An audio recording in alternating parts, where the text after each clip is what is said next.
Salut Mitan, donc une petite vidéo là, on va parler un peu du film à venir, Avengers Infinity Wars, et des niveaux de puissance des personnages, notamment des Avengers, et de qui a peut-être potentiellement le plus de chances de vaincre Thanos. On va se focaliser bien sûr sur la force physique des personnages, hein, c'est-à-dire le combat au corps à corps. Moi personnellement, quand je regarde Marvel, vraiment ce que je kiffe moi, c'est vraiment les combats corps à corps généralement, donc voilà, la bagarre, donc on va se focaliser là-dessus. Et pour ça, je vais utiliser l'encyclopédie officielle hein, de Marvel, qui retrace à peu près l'aptitude au combat des personnages, leur force, leur rapidité, etc., etc. Donc on va se focaliser là-dessus, c'est pas moi qui invente, voilà, c'est le truc officiel. Donc quand on regarde les différents thrillers, il y a certaines scènes qui peuvent être un peu étonnantes, notamment quand on voit la scène où Thor qui se fait massacrer par Thanos, qui a l'air de se faire massacrer en tout cas, ce qui peut arriver, hein, je dis pas, quand je vous mets les stats de Thanos et de Thor, voilà, Thanos a l'air un peu plus fort, donc voilà, c'est normal. Mais à côté, on voit une scène où Captain America euh, arrive à résister à Thanos. Et là, on comprend plus rien, parce que voilà, je vous mets Thor à côté de Captain America en termes de stats, ça n'a rien à voir les deux. Hein. Là, c'est le jour et la nuit.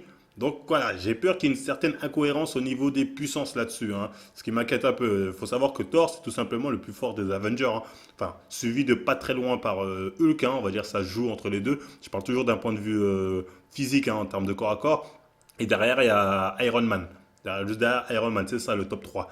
Donc voilà, un Captain America, lui, il match facilement avec un Black Panther. Voilà, vous pouvez regarder les stats, ça se vaut les deux. Mais voilà, face à Thanos, Captain America, il peut rien faire normalement. Hein. C'est vraiment, il fuit.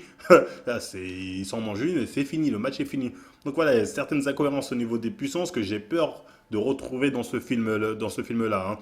Et notamment aussi, on peut voir Spider-Man qui se fait massacrer par Thanos, ce qui est tout à fait normal. Hein. Spider-Man qui se fasse massacrer par Thanos, je vous mets leurs stats, il n'y a pas match entre les deux. Mais Spider-Man, quand on se fie en tout cas à cette encyclopédie, et face à Captain America, Spider-Man est meilleur. Hein. Quand on prend vraiment le total hein, en termes de force, aptitude au combat, résistance, surtout la force, Spider-Man est meilleur dans l'ensemble.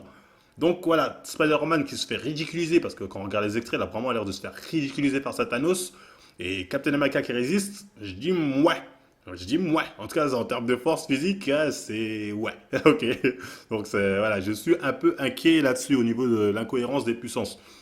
Après, je dis pas, on sait pas. Peut-être que Thanos a utilisé ses joyaux contre Thor, qu'il les a pas utilisés contre Captain America. C'est pour ça que Thor se fait massacrer. Je dis pas, c'est que des scènes coupées, on n'a pas le film entier. Donc voilà, on peut pas savoir là-dessus.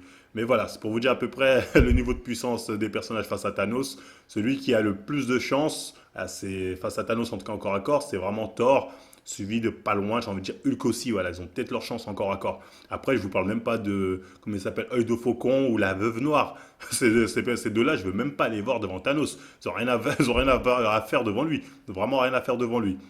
En tout cas, voilà, j'espère que le film sera cohérent en termes de niveau de puissance, hein, et qu'ils vont nous faire un bon film tout simplement. Après, comme j'ai dit, là, c'est des stats officielles que je donne, les extraits des thrillers, voilà, c'est des scènes coupées, donc au final, on ne sait pas vraiment ce qui s'est passé pour que Thor finisse comme ça et que Captain America résiste, on ne sait pas vraiment ce qui s'est passé.